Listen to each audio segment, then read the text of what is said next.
50, c'est notre chiffre du jour, puisqu'actuellement 50% des déplacements qui se font vers Bruxelles correspondent à des navettes domicile-travail.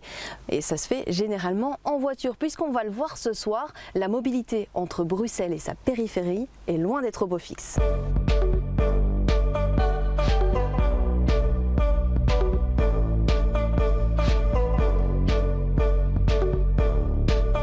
Mathieu Strad, bonsoir. Vous êtes chercheur à l'Institut de gestion de l'environnement et de l'aménagement du territoire à l'ULB et vous avez répondu à un appel à projet lancé par Innoviris, qui est l'Institut bruxellois pour la recherche, afin d'établir une géographie des modalités actuelles de déplacement entre Bruxelles et sa périphérie. Et dans un premier temps, vous vous êtes buté à un gros problème, le manque de données. Eh bien oui, parce que en fait, des raisons de se déplacer, elles sont multiples. Et donc, les raisons les plus simples ou classiques, qui sont domicile-travail, domicile-école, sont relativement bien documentées. Mais par contre, quand on a des raisons de déplacement culturel, pour la consommation, pour la famille, mais par la force des choses, c'est beaucoup plus compliqué à reconstituer. Un constat, Bruxelles fait partie des villes les plus motorisées en Europe. Si dans la capitale, le taux de trafic est en train doucement de diminuer, on voit dans votre rapport que dans la périphérie, c'est pas du tout le cas. Pour quelles raisons ? Alors il y a des raisons qui sont multiples. Il y a simplement la poursuite de l'augmentation de la population en périphérie, donc c'est la périurbanisation. Il y a le fait qu'on est dans des espaces moins denses et donc dans ces espaces-là, la voiture est plus efficace. Et alors il y a des situations qui sont propres à Bruxelles, qui sont le fait qu'on ait 4 opérateurs de transport public, donc les 3 opérateurs régionaux et la SNCB, et donc des problématiques de coordination entre eux. Et un autre dispositif typiquement belge, c'est la question des voitures de société, qui représente quand même plus de 10% du parc de voitures en Belgique. Et on estime entre un quart et un tiers des voitures qui entrent à Bruxelles à l'heure de pointe. Et donc ça sont tous des facteurs qui expliquent qu'on continue à utiliser très fortement la voiture et que cette utilisation continue à augmenter en périphérie. Alors je vais justement rebondir sur les transports en commun, puisqu'on note depuis presque 20 ans qu'il y a une hausse dans l'utilisation des transports en commun. Mais ce que votre étude montre, c'est qu'il y a une faible coordination entre ces différents opérateurs. Alors oui, tout à fait. En fait, les 4 opérateurs dont on parlait ont 4 pouvoirs organisateurs, donc directions politiques différentes. On peut peut-être les citer. Donc, la STIP, c'est la région de Bruxelles-Capitale, de Leyne, c'est la région flamande, l'ETEC, c'est la région wallonne, et la SNCB reste sous tutelle fédérale. Et donc, avec 4 tutelles politiques différentes, mais évidemment, la coordination est assez compliquée. Donc, on voit des problématiques de coordination, simplement des horaires. Mais alors, le plus compliqué, c'est les questions tarifaires, parce que derrière, il y a des questions de financement, de répartition des recettes, etc. Alors, votre étude révèle également des clivages dans la façon de se déplacer. On l'a un tout petit peu abordé avec les voitures de société. J'aimerais qu'on aille un peu plus loin dans la question. Oui, en fait, ce qui est paradoxal, c'est que quand on pense aux gens qui rentrent en voiture à Bruxelles, on pourrait se dire que c'est les gens qui habitent le plus loin de Bruxelles qui auraient tendance à utiliser la voiture pour y entrer. Et en fait, quand on analyse les données, c'est pas du tout le cas. C'est les communes de la proche périphérie qui sont les plus fortes utilisatrices de la voiture pour se rendre à Bruxelles. Et donc là, effectivement, il y a des composantes sociologiques. On a dans des espaces... On l'explique comment, justement, ça, cette différence ? Il y a plusieurs facteurs, donc il y a une question de sociologie, donc d'espaces qui sont plus riches, et donc où le taux de possession de la voiture est plus élevé. En particulier, si on revient sur la question des voitures de société qui profitent essentiellement aux travailleurs les plus aisés. Il y a aussi des questions probablement de coordination. Quand on est immédiatement en dehors de la région de Bruxelles-Capitale, on est pour la plupart du temps en dehors du réseau de la STIB. Et donc si on veut se rendre en transport en commun à Bruxelles, soit on se rend en train, mais l'offre à courte distance est relativement faible, et ça on peut parler du dossier du RER, soit on doit combiner des offres régionales de Leyne ou d'ETEC et de la STIB, et donc avec des questions de double abonnement et donc de tarification très peu avantageuses.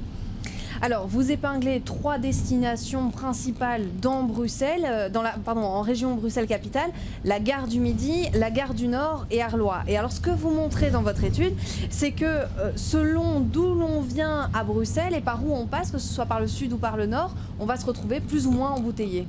Alors oui, et ça c'est ce que vivent les navetteurs au quotidien en fonction de la destination qu'on a dans Bruxelles, mais aussi de l'axe par lequel on entre. Et c'est un des leviers sur lesquels la région tente d'agir en limitant les capacités des axes. On a effectivement des conditions de mobilité qui sont assez différenciées, mais qui en général amènent à peu près aux mêmes situations, c'est-à-dire un fort usage de la voiture en proche périphérie, alors que le train est essentiellement utilisé pour des distances plus longues et des liaisons qui sont plutôt interrégionales, type depuis Nivelles ou depuis Malines, depuis Alost. Là, on utilisera plus fortement le train, alors que si on vient de Tervuren, de Grimbergen, de Rode-Saint-Genèse, là, on utilisera plutôt la voiture. Quelles vont être vos conclusions, voire vos recommandations à la suite de votre étude, vous qui avez travaillé vraiment sur cette mobilité entre la périphérie et Bruxelles? Comment est-ce qu'on peut améliorer tout ça? On voit qu'il y a des possibilités d'amélioration qui ne coûtent pas très cher mais qui ont un poids politique ou une difficulté politique, des embûches politiques qui sont fortes, qui sont la question de la coordination de l'offre entre les opérateurs.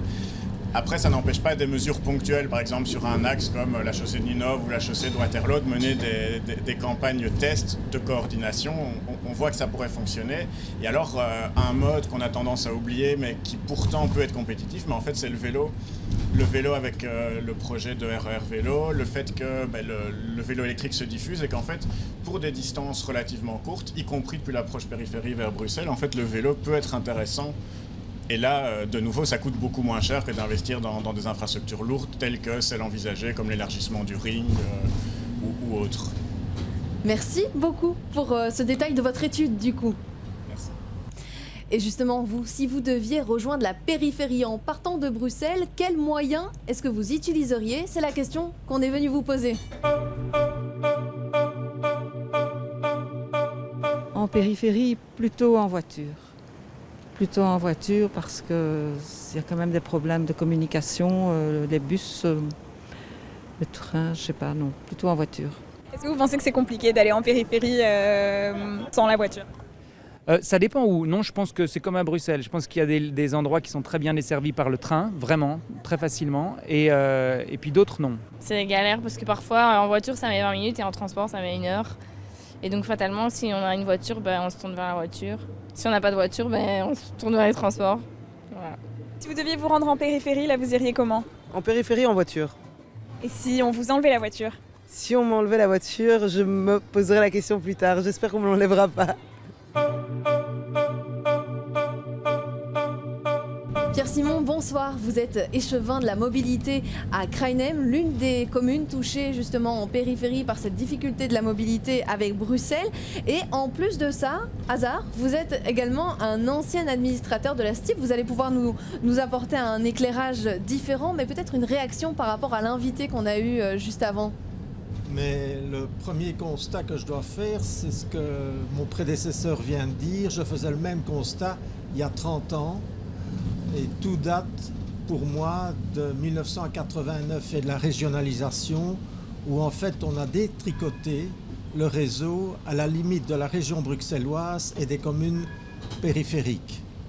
Et aujourd'hui, vous avez la STIP qui voit jusqu'à la limite de la région, oublie malheureusement, alors que j'ai été un ancien administrateur, oublie les communes extérieures. Et de l'autre côté, de Leyne, pour exploitant du réseau en région flamande, qui réfléchit non pas en contact vers Bruxelles, mais vers les villes extérieures. Et pour vous donner un seul exemple, il y a un groupe de travail pour les communes de Kruinem et de Wezenbeek qui en fait part de Louvain. Et donc toute la réflexion se fait sur les déplacements entre les communes extérieures de Bruxelles avec la région de Louvain et non pas vers Bruxelles. Et donc nous connaissons plusieurs problèmes. Je vais vous donner 2 exemples. Vous prenez le tram 44 au bout de Kruinem, aux 4 bras, carrefour bien connu de tout le monde. Vous payez le tarif urbain avec l'abonnement MTB ou avec un ticket à l'unité de la STIP. Mais vous voulez un tout petit peu plus loin prendre le bus de Deleyne pour gagner la station de métro Kruinem, et là vous êtes obligé de repayer, d'avoir du... Donc le premier point à résoudre, c'est de mettre en place cette tarification unique, cet abonnement MTB+, qui permette... Et donc on voit malheureusement rouler sur le territoire de la commune des dizaines de bus de Deleyne qui arrivent à la station, qui sont vides, parce que personne ne les utilise. La réflexion est, on veut aller vers Louvain, et non pas vers Bruxelles. Alors, très concrètement, comment un habitant de Kruinem peut-il se rendre à Bruxelles? Je dirais que Kruinem est encore une des communes où la desserte n'est pas trop mauvaise parce que nous nous trouvons très proches de Woluwe-Saint-Pierre. Et en faisant 100, 150, 200, 250 mètres, on retrouve le métro à la place du Mont, on retrouve le métro à la station Krainem, donc là la chose est pas... Mais ce qui est plus difficile, c'est, je vais prendre l'exemple de certains quartiers de Wezenbeek, où en fait on est obligé de descendre à pied, là c'est des 500, des 600 mètres pour regagner la place du Mont, ou alors il y a d'autres communes où c'est vraiment beaucoup plus difficile et où il y a... Ce qui fait que...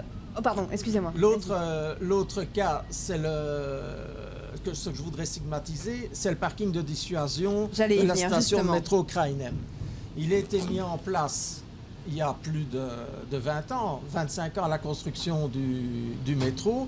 On l'a rendu aujourd'hui payant pour le réserver aux utilisateurs du métro, mais avec un mauvais effet. On a imposé une distance minimale à vol d'oiseau de 2 km. Et donc des habitants qui ne sont pas très loin ne peuvent pas l'utiliser. Alors que je peux comprendre la chose pendant les heures de bureau, mais le soir ou le week-end, on ne peut pas, il est fermé, et malgré nos demandes, nos contacts, on n'arrive pas à une solution constructive. Il serait vraiment intéressant de le laisser ouvert après 4 heures en semaine, le samedi et le dimanche, pour permettre aux habitants proches de Krainem, de Wezenbeek, pour ne citer que ceux-là, de pouvoir s'y rendre et descendre en fait. Et là, malheureusement, ce qui est triste, c'est que d'un côté, la STIP ne va pas plus loin, la STIP et la région bruxelloise ne va pas plus loin que sa limite. Et de l'autre côté, on a du mal à aller en voiture, du coup. On a mal à aller en voiture. Et de l'autre côté, de l'Ain ne fait aucun effort. Maintenant, je dirais aussi, ce qui est mauvais, ce sont les tangentiels. Je vais donner un ou deux... Oui. Les quoi, vous me dites? Les tangentiels, les lignes tangentielles, les lignes périphériques pour aller d'un quartier à l'autre, à l'extérieur. Je vais vous donner un exemple. On est très proche de l'aéroport de Zaventem. Eh bien, nous n'avons aucune liaison, si ce n'est de redescendre à peu près jusqu'à la gare du Nord ou de reprendre un bus plus lointain ou le train. Mais une bonne liaison, et ça c'est historique, n'a jamais été mise en place.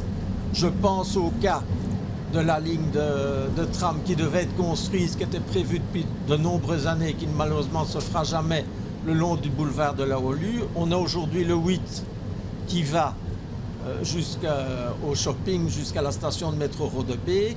Or, il y avait un axe tout à fait naturel pour remonter vers les quartiers administratifs et les quartiers de bureaux du Quai Berck à Zaventem, puis gagner l'aéroport. Non, malheureusement, rien n'est fait. Oui, il existe un bus, mais de nouveau avec un très mauvais service qui dessert très mal les environs. Et ce que je cite pour l'Est de Bruxelles est tout à fait valable également pour les autres quartiers autour de Bruxelles.